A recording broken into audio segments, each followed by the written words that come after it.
Good morning, students. How are you?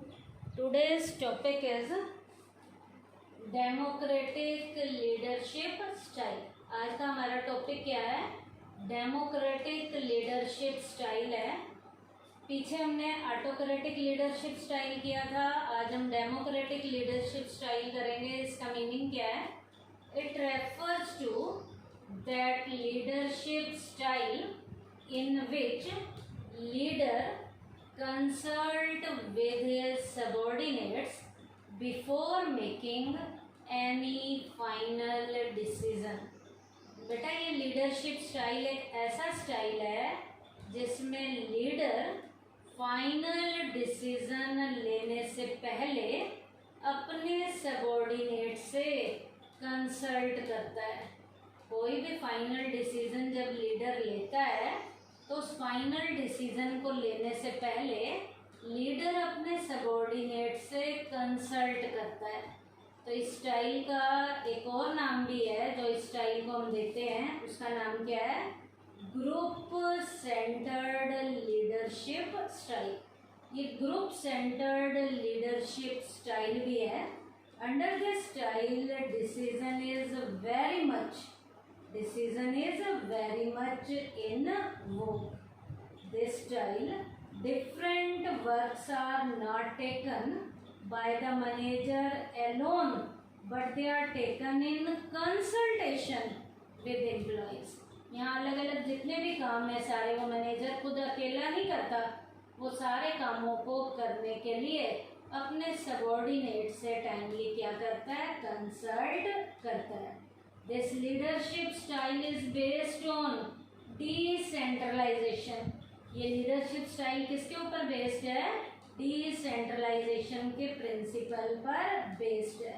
The manager respect the suggestion made by the subordinate. यहाँ पर manager जो उसके subordinate उसे suggestion देते हैं, मैनेजर उन सजेशन की यहाँ पर रिस्पेक्ट करता है and also make efforts to fulfill their necessities।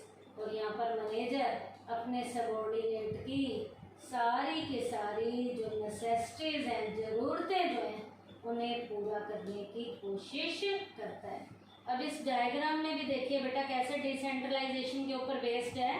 L नाम का लीडर देखो बीच में बिठाया हुआ है, उसके सबॉर्डिनेट ए बी सी और डी है। अब बेटा इस डायग्राम में आप एरो देखो, हर एक एरो सबकी तरफ आ भी रहा है और सबकी तरफ से जा भी रहा है। इसका मतलब लीडर सब सबॉर्डिनेट को कुछ कहता भी है और सब सबॉर्डिनेट की सुनता भी है, और सबॉर्डिनेट भी आपस में कंसल्ट करते हैं। तो इस लीडरशिप स्टाइल को कौन से स्टाइल का नाम दिया जाता है? Democratic leadership style. अब बेटा इस स्टाइल के फीचर्स क्या क्या हैं? पहली फीचर है cooperative relations. The main feature of this style is the existence of cooperative relation among the managers and the employee. इस स्टाइल की सबसे बड़ी कैरेक्टरिस्टिक क्या है कि इसमें मैनेजर और उसके एम्प्लॉय उनके बीच के रिलेशन कोऑपरेटिव वाले रिलेशन होते हैं। इस लीडरशिप स्टाइल में मैनेजर के अपने एम्प्लॉय के साथ बहुत बढ़िया कोऑपरेटिव लेवल के रिलेशन होते हैं। अब जब उसके कोऑपरेटिव वाले रिलेशन हैं अपने सबॉर्डिनेट्स के साथ, इसका मतलब क्या है? मैनेजर अपने सबॉर्डिनेट की सजेशन की यहाँ पर पूरी रिस्पेक्ट करता है। As a result of which the employees are always ready to be cooperative in every way। अब यहाँ पर जब कोऑपरेटिव वाले उसके रिलेशन है तो मैनेजर को उसके एम्प्लॉय हर काम में कोऑपरेशन देने के लिए तैयार बैठे हुए होते हैं। क्यों? क्योंकि मैनेजर अपने सबॉर्डिनेट के सजेशंस की पूरी रिस्पेक्ट करता है। सेकंड है इसकी फीचर बिलीफ इन एम्प्लॉयज। इस स्टाइल में मैनेजर को अपने एम्प्लॉय पे पूरा विश्वास होता है। इन दिस स्टाइल मैनेजर है full faith with their employees. इस स्टाइल में मैनेजर को अपने एम्प्लॉय पे पूरा विश्वास होता है, जिसके लिए do their work with interest, जिसके कारण उसके एम्प्लॉय इंटरेस्ट के साथ काम करते हैं. Give their suggestions to their employee, वो अपने एम्प्लॉय के रूप में सजेशन देते हैं और अपनी जो रिस्पेक्ट की फीलिंग है वो बनाए रखते हैं, क्योंकि एम्प्लॉय के ऊपर उसके मैनेजर को पूरा क्या होता है, विश्वास होता है.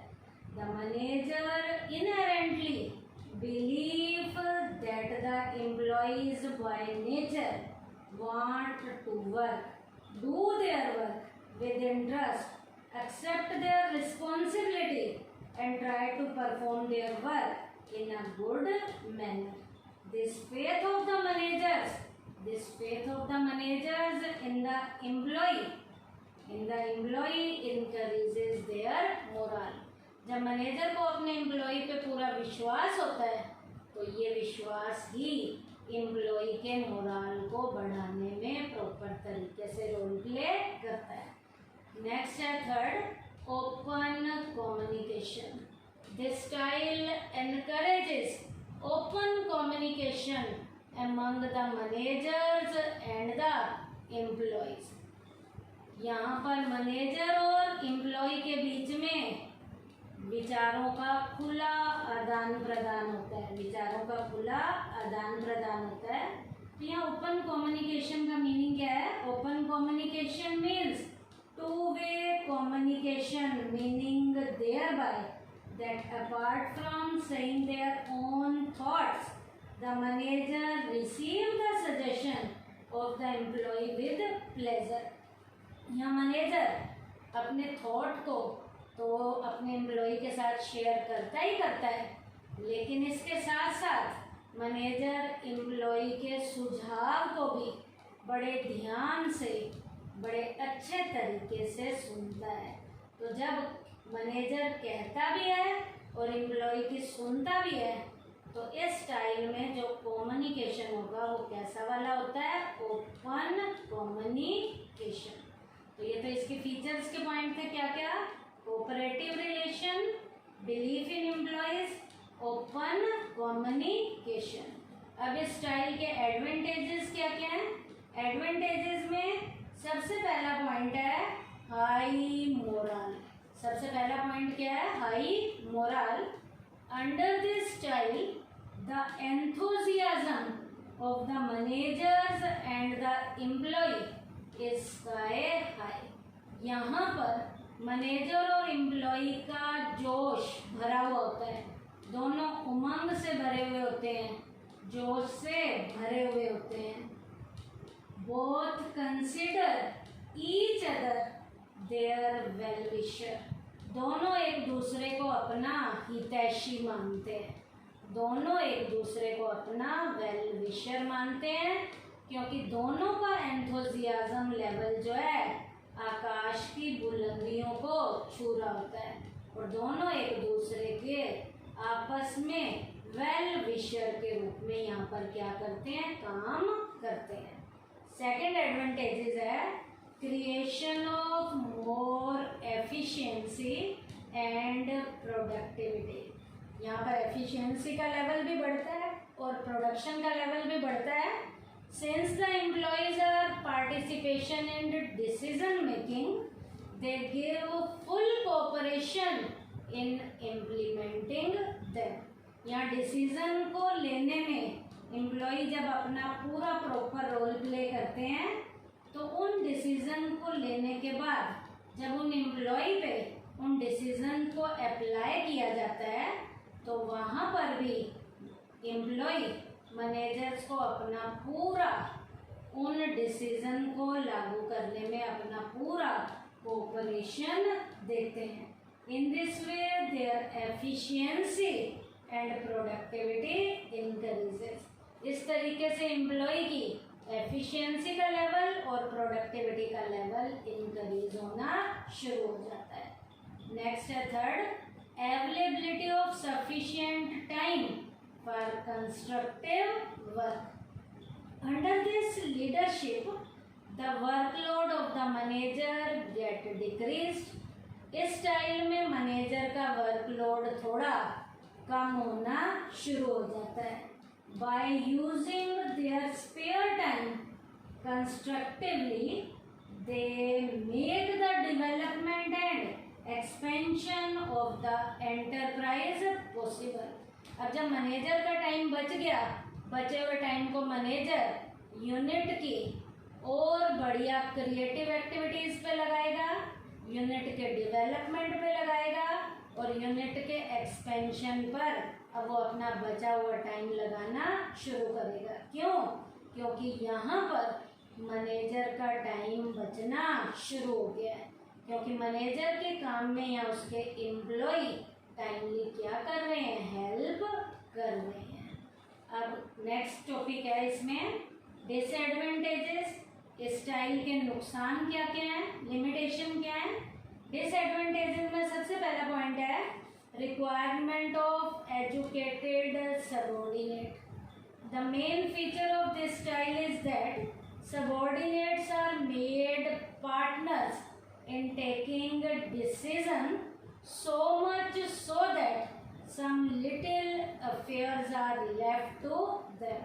बेटा सबसे बड़ी क्वालिटी यहाँ क्या है, इस स्टाइल में लीडर जो है अपने सबऑर्डिनेट के काम में पार्टनर की तरह हेल्प लेता है और सबऑर्डिनेट बेटा डिसीजन लेने में अपने मैनेजर की पूरी हेल्प करते हैं।